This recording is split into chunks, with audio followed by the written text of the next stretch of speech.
Just like many young people discovered you through your last album, Unchain My Heart. But before we talk about your new album, I'd like you to tell us about your legend, which is part of the great legend of rock and roll. You okay? Yes, man, I'm fine. I don't know, it's very hard to summarize your life in a few minutes. Let's try.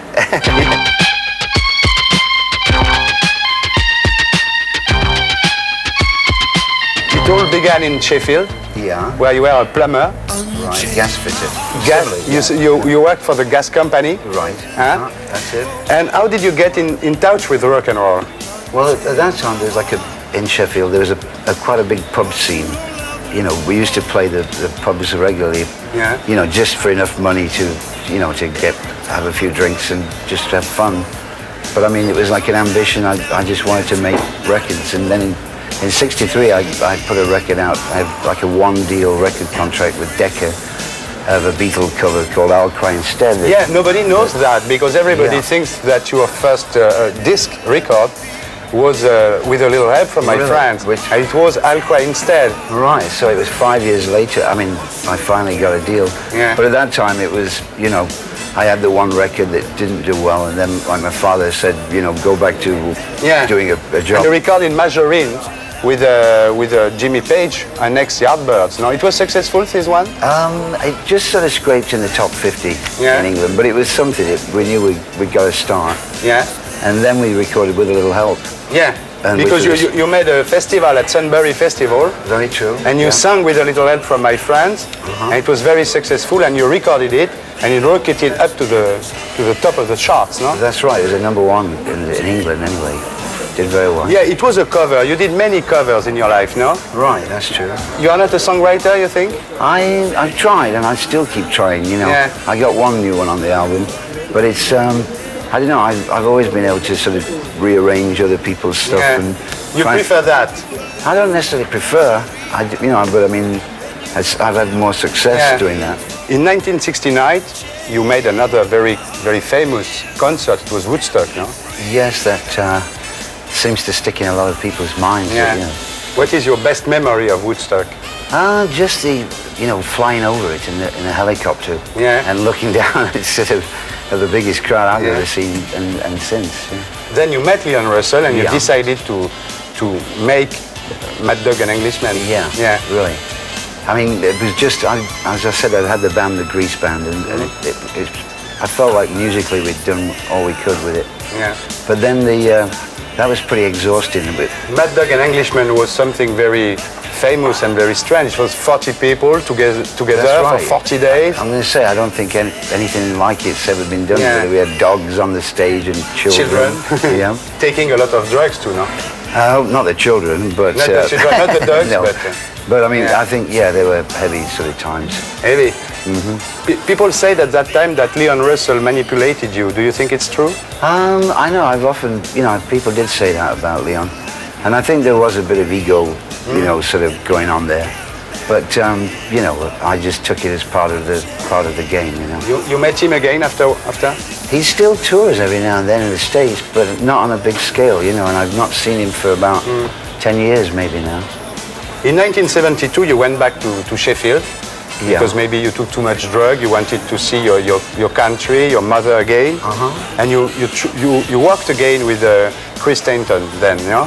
Well, I did actually. But that's just about when we parted. Yeah. We put that last tour together with the Chris Stanton All Stars, and then again that I don't know what happened. I made a lot of money, and then I ended up giving it to managers. And you were obliged to give half of your money to your manager, no? Yeah, I was just screwed up at the time. It's a lot of money. It was about 1 billion centimes. It's a lot of money. But easy come, easy go. But why were you obliged to give him so much money? I was in a pretty bad state. I'd been taking...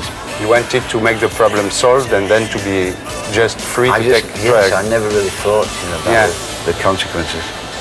Your girlfriend left you at that time, no? Yeah. You've been with her until you... That's right, she was like 13. A childhood sweetheart. Yeah. You know a lot about me, Terry, really. So I mean... But you're a star, we know everything about stars. So that's true. I mean, I haven't seen Eileen either for many years now. Yeah. Then you went to New York And you left heroin, but you began to drink a lot, no? Yeah, that's true. I mean, I don't know which is the worst of the two evils, really. I still like a drink, though, once in a while, but, I mean, not to the extent. I mean, you know, if you've ever seen people get in that state where you just, I mean, it's, you know, your whole life depends on booze, and it's not, you know, it's not a fun place to be. But you said yourself that at this time in New York you behaved like a tramp, is it true? I'm afraid so, just about. Really, just crashing on sofas everywhere, you know. It's not a good life in the end. It wears you out, you know. What was the worst moment of this period? I remember a guy telling me how bad I'd been on stage one night, and I refused to believe it. And then he played me a tape, and it was so bad that I woke up and thought, I can't do this anymore. You know? When you came to France in Castellet, in 1976, you were not able even to sing on stage, I remember. Well, I'm sorry about those days, but we love you. I hope they don't happen again. We forgive you because we love you. Hey, then Jane Fonda helped you a lot in 1980. She gave you a house in Los Angeles. No? That's right, yeah. Which is where I met my wife. Yeah. You know, my current wife, well, my only wife. In 1982, you made a record with Chris Blackwell, which is one of your best records. It was called Sheffield Steel. Yeah, very strange record. I was grateful because I'd done one album before that called Luxury Can Afford. Didn't do too well. And so it was, you know, Island Records. And it was pretty much Chris's sort of idea to get Wally Badarou and, you know, and Robbie Shakespeare, Slade and Bar, Robert Palmer. So it's a bit of a sort of a cult kind of record, I find that, because it didn't do well, particularly sales-wise around the world. But it's sort of... It's very well known, good fame, Yeah. And then there was a miracle again. You did his duet. Yes. He became #1. It was the soundtrack of Officer and Gentleman, no? Correct, yes. Yeah. So that was the most... I mean, it was strange because I'd never had a #1 in the States. So it was a little odd to do it that way, you know, but... It wasn't good for the rock and roll fame. Yeah, I'm going to say the kind of people who come to the shows are not the same who like to hit, you know, that stuff. And then Unchain My Heart in 1987. It's a lot of success. How many albums did you sell until now? Actually, that album, we've done about 2 million worldwide, close to, which is all right, you know, for a 45-year-old You're guy. okay. That's the best. And your new album, so let's talk about it. Yeah, One Night of Sin. Yeah. Which is the tune, I don't know if you remember the Elvis Presley tune, One Night. Yeah. One night with you. It's the same tune, but it's the original lyric. A guy called Smiley Lewis, a bluesman from, I forget, Chicago, wrote. And so it's a little different interpretation. Apparently Elvis, when couldn't do the original words, they thought it would be bad for his image at the time. You know, so. And I've done a cover, as you say, you know, I did revamps or whatever, a version of Fever, you know. And of course the song I'm doing today of Bryan Adams, When the Night Comes. And Brian's in the video, he came and played on the session. He's a nice kid. What musicians on his album? Very close to the last album with T.M. Stevens, Phil Grande on guitar. But Chris Stainton's back with me on this record. Chris Stainton, yes, still there.